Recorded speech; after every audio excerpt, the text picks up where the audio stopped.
Hey friends, welcome to another episode of Generation Tech. I'm Ben. Have you ever wondered how the rebels got their hands on such a capable starfighter, the X-Wing? Well, the X-Wings, designed and manufactured by Incom Corporation, were actually originally intended for the Imperial Navy. They were a next-generation model from the ARC 170, the Z-95 Starfighter, and the Z-95 Headhunter used by the Republic during the Clone Wars. But after the Republic became the Empire, they changed tactics and went with the more affordable but less capable TIE series from Sinar Fleet Systems. The Rebel Alliance then adopted the X-Wing design and acquired several squadrons of the fighters. The X-Wings were superior to the TIE fighters in many ways. Incom designed them to have no exploitable weaknesses.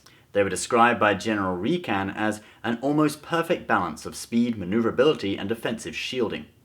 They were heavily armed with 4 laser cannons, proton torpedo launchers, could travel at light speed, operate alone at long range, and had shields.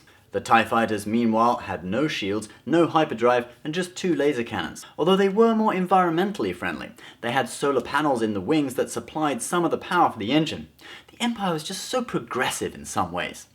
Anyway, the model you see in A New Hope is the T-65B. These X-Wings were designed to take on Imperial Star Destroyers and were built in secret dry docks to avoid Imperial detection. And they fared well against TIE fighters, but the Battle of Yavin, where the X-Wings took on the Death Star, exposed at least one weakness. They were vulnerable from behind, and several were destroyed in the trenches by TIE fighters. This weakness was corrected in the T-70 model that we see in The Force Awakens. Incom added a rotatable blaster cannon that could fire backwards. Poe Dameron's X-Wing is a T-70 named Black 1. These X-Wings went up against the improved TIE fighter designs used by the First Order, which did actually now have shields. The First Order actually did see their pilots as military assets and train them well, offering better protection as well. Like the T-70 X-Wing, the First Order also developed a TIE fighter that could fire backwards by adding a rear gunner, like the model we see Poe Dameron and Finn steal in The Force Awakens.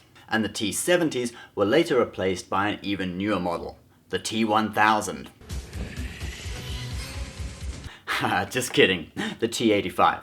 There's not much known about the T-85 because so far it's only appeared in books.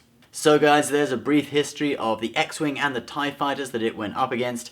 What would you prefer to fly, an X-Wing or a TIE fighter? Leave your comments below. Please subscribe if you're new, give this video a like. And if you're watching this, you are Generation Tech.